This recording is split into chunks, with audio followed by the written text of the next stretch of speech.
सावरकर के खिलाफ झूठ फैलाया गया। बार बार यह बात कही गई कि उन्होंने अंग्रेजी सरकार के सामने अनेकों मर्सी पिटीशन फाइल की, लेकिन सच्चाई है कि मर्सी पिटीशन उन्होंने अपने को रिहा किए जाने के लिए नहीं फाइल की थी। सामान्यतः जो एक कैदी को पूरा अधिकार होता है कि मर्सी पिटीशन फाइल करना चाहे तो वह कर सकता है। महात्मा गांधी ने उन्हें कहा था कि आप मर्सी पिटीशन फाइल करो। महात्मा गांधी के कहने पर उन्होंने मर्सी पिटीशन फाइल की थी। रक्षा मंत्री राजनाथ सिंह के इस बयान को लेकर सोशल मीडिया पर बहस छिड़ गई है।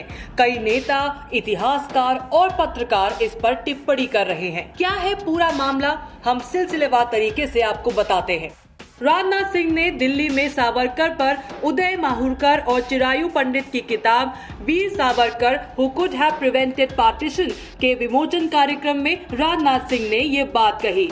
इस कार्यक्रम में संघ प्रमुख मोहन भागवत भी मौजूद थे। राजनाथ सिंह ने कहा कि सावरकर ने महात्मा गांधी के कहने पर अंग्रेजों से माफी मांगी थी। इस बयान को लेकर AIMIM नेता असदुद्दीन ओवैसी ने राजनाथ सिंह पर पलटवार किया है।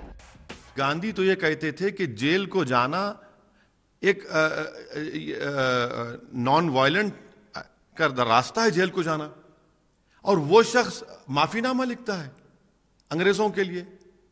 अंग्रेजों से माफीनामा लिखते सावरकर, दूसरे क्यों नहीं लिखे जो काला पानी में थे? ये लोग आज हिस्ट्री को तोड़ मोड़ के पेश कर रहे हैं, और एक वक्त ऐसा आएगा कि अगर ऐसा ही सिलसिला चलता रहा तो महात्मा गांधी को फादर ऑफ द नेशन हटाकर सावरकर को फादर ऑफ द नेशन बना देंगे लोग। मामले को लेकर आधुनिक राजनीतिक इतिहास के जानकार सैयद इरफान हबीब ने ट्वीट किया, जी हाँ, एक रंगी इतिहास लेखन वास्तव में बदल रहा है, जिसका नेतृत्व मंत्री कर रहे हैं और जिनका दावा है कि गांधी ने सावरकर को माफीनामा लिखने को कहा था। कम से कम अब ये स्वीकार किया गया कि उन्होंने लिखा था। जब मंत्री दावा करते हैं तो किसी दस्तावेजी साक्ष्य की जरूरत नहीं होती है। नए भारत के लिए नया इतिहास। वहीं दूसरी तरफ इतिहासकार विक्रम संपत ने कुछ सबूत पेश करते हुए ट्वीट किया। संपत ने रक्षा मंत्री के बयान पर उठाए जा रहे सवालों का सबूत के साथ जवाब दिया है। उन्होंने महात्मा गांधी के उस लेटर का जिक्र किया है जो उन्होंने ND सावरकर यानी कि सावरकर के भाई को लिखा था। महात्मा गांधी का यह पत्र collected works of Mahatma Gandhi के वॉल्यूम 19 के पेज 348 पर मौजूद है। विक्रम संपत के मुताबिक इस पत्र में महात्मा गांधी ने ND सावरकर को लिखा, प्रिय सावरकर, मेरे पास आपका पत्र है। आपको सलाह देना मुश्किल है, हालांकि मेरा सुझाव है कि आप मामले के तथ्यों को स्पष्ट करते हुए संक्षिप्त याचिका तैयार करें, जिससे ये स्पष्ट हो सके कि आपके भाई द्वारा किया गया अपराध विशुद्ध रूप से राजनीतिक था। मैं ये सुझाव इसलिए दे रहा हूँ ताकि मामले पर जनता का ध्यान केंद्रित किया जा सके। इस बीच, जैसा कि मैंने आपको पहले एक पत्र में कहा है, मैं इस मामले में अपने तरीके से आगे बढ़ रहा हूँ।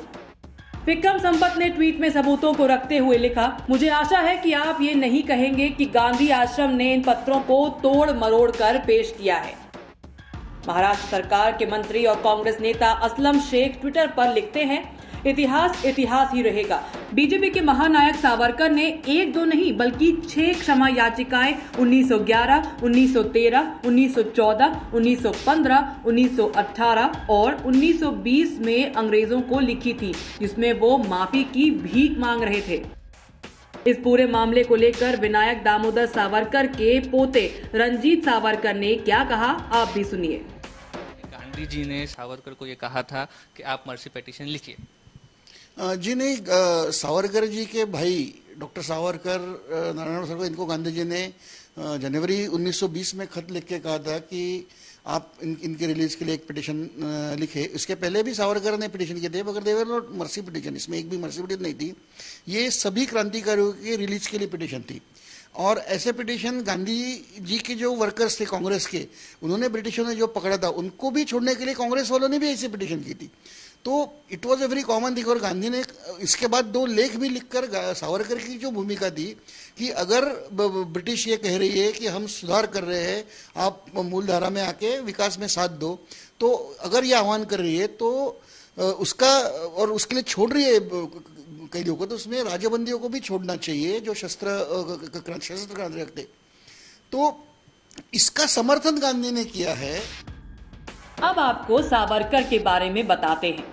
सावरकर का पूरा नाम विनायक दामोदर सावरकर था। 1883 में मुंबई में जन्मे सावरकर भारतीय स्वतंत्रता संग्राम के क्रांतिकारी थे। इसके साथ ही वो एक राजनेता, वकील, लेखक और हिंदुत्व दर्शन शास्त्री भी थे। मुस्लिम लीग के जवाब में उन्होंने हिंदू महासभा से जुड़कर हिंदुत्व का प्रचार किया था। साल 1948 में महात्मा गांधी की हत्या के छठे दिन विनायक दामोदर सावरकर को गांधी की हत्या की साजिश में शामिल होने के लिए मुंबई से गिरफ्तार कर लिया गया था। हालांकि बाद में उन्हें बरी कर दिया गया था। साल 2000 में वाजपेयी सरकार ने तत्कालीन राष्ट्रपति KR नारायणन के पास सावरकर को भारत का सर्वोच्च नागरिक सम्मान भारत रत्न देने का प्रस्ताव भेजा था, लेकिन उन्होंने उसे स्वीकार नहीं किया।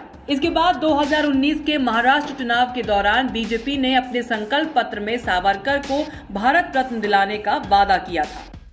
कुल मिलाकर अभी जो बहस छिड़ी हुई है उसमें सत्ता पक्ष यानी बीजेपी की तरफ से सावरकर को महान क्रांतिकारी बताया जा रहा है, जबकि विपक्ष और दूसरे कुछ सावरकर पर सवाल उठाते रहे हैं। इसीलिए किताब में अंग्रेजों को अर्जी भेजने का जिक्र है और अब रक्षा मंत्री का कहना है कि उन्होंने ऐसा महात्मा गांधी के कहने पर किया था।